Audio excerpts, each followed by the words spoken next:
ఇటీవల జరిగిన అహ్మదాబాద్ ప్లేన్ క్రాష్లో ఇప్పటికే 300 మంది చనిపోయినట్లు తెలుస్తుంది. అయితే అందులో ఉన్న ప్రయాణికులు టేక్ ఆఫ్ అయ్యే సమయంలో ఫోటోలు కానీ వీడియోలు కానీ బయటకు వచ్చినాయి. అవి ఇప్పుడు చాలా వైరల్గా మారినాయి. ఆ వీడియోలు చూస్తూ ఉంటే చాలా బాధేస్తుంది. అందులో వెళ్ళే ప్రయాణికులకు ఒక్కొక్క కథ ఉంటుంది. అంటే ఒక అవసరం ఉంటేనే తప్ప ఒక నుండి ఇంకొక అడిగి వెళ్తారు. కొంత దూరం ప్రయాణించి గుజరాత్లోని మెడికల్ కాలేజ్ పైన పడింది. అక్కడ మెడికల్ కాలేజీలో కొంతమంది స్టూడెంట్స్ లంచ్ చేస్తున్న సమయంలో పైన పడడంతో అక్కడికక్కడే వారు మృతి చెందారు. ఆ ప్లేన్ క్రాష్ వల్ల చాలా మంది చనిపోయారు. అందులో ఒకరు మాత్రం బ్రతికున్నారు. ఈ సంఘటన జరిగిన తర్వాత మోడీ గారు కూడా అక్కడికి వెళ్ళి పరామర్శించి ఆ బ్రతికిన పర్సన్తో మాట్లాడడం అయితే జరిగింది. ఇంకా ఈ ఫ్లైట్లో చాలా మంది చిన్నపిల్లలు కూడా ఉన్నారు. ప్రయాణిస్తున్నటువంటి ప్రయాణికులు ఒక్కొక్క కథ వింటే చాలా బాధేస్తుంది. అందులో ప్రయాణించే కొంతమంది కథలు, అంటే వాళ్ళు ఎందుకోసం వెళ్ళారు, వాళ్ళు ఎక్కడి వారు అన్నది ఈ వీడియోలో తెలుసుకుందాం. అహ్మదాబాద్ దగ్గర జరిగిన ప్రమాదంలో గుజరాత్ మాజీ ముఖ్యమంత్రి విజయ్ రూపానీ కూడా మరణించిన వారిలో ఉన్నారు. 2016 నుండి 2021 వరకు సీఎంగా పనిచేసిన రూపానీ లండన్కు వ్యక్తిగత పని మీద వెళ్తున్నట్లు సమాచారం.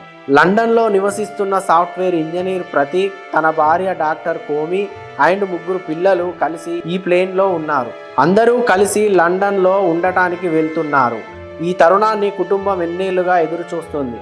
కానీ వారి కలలు నెరవేరక ముందే ఆ కల ఒక దుర్ఘటనతో ముగిసింది. టేకాఫ్కు 1 గంట ముందు కెప్టెన్ సుమిత్ సబర్వాల్ తన కుటుంబానికి ఫోన్ చేసి లండన్కి వెళ్ళాక మళ్ళీ ఫోన్ చేస్తా అన్నాడు. కానీ ఆ కాల్ ఎప్పటికీ రాదు. అతని పక్కన కాక్పిట్లో ఉన్న ఫస్ట్ ఆఫీసర్ క్లైమ్ కుందాన్. అతనికి 1100 ఫ్లయింగ్ ఆఫర్స్ అనుభవం ఉంది. ఇద్దరూ ఆఖరి క్షణం వరకు పోరాడారు.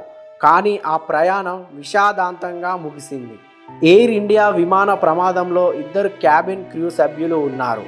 శర్మ ఫోన్ మోగుతూనే ఉంటుంది. ఆమె కుటుంబం ఆశతో ఎదురు చూస్తున్నారు. రోష్ని ఓ ట్రావెల్ ఇన్ఫ్లుయెన్సర్. ఎన్నో జ్ఞాపకాలు కలల్ని వదిలేసి వెళ్ళిపోయింది. బక్రీద్కి ఇండియాకు వచ్చిన ఓ ఎన్ఆర్ఐ కుటుంబం అహ్మదాబాద్ నుండి లండన్ వెళ్తున్న ఎయిర్ ఇండియా ఫ్లైట్లో ప్రయాణిస్తూ ప్రమాదానికి గురయ్యారు. బంధువులతో గడిపిన మధుర క్షణాల తర్వాత మళ్ళీ విదేశాల్లోని జీవితం వైపు వెళ్తుండగా ఈ విమాన ప్రమాదంలో మొత్తం కుటుంబం కోల్పోయింది. బ్రిటిష్ వెల్సన్ గురు జేమీ మిక్ మరియు ఆయన భర్త ఫియాంగల్ గ్రీన్లా అహ్మదాబాద్లో జరిగిన దురదృష్టగా ఎయిర్ ఇండియా విమాన ప్రమాదంలో చనిపోయిన వారిగా నిర్ధారించారు.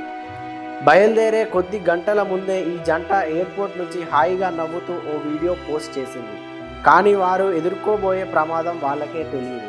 ఎయిర్ ఇండియా విమాన ప్రమాదంలో చనిపోయిన వారిలో యూకేలో ఉద్యోగం పొందిన కేరళకు చెందిన ఓ నర్స్ కూడా ఉంది.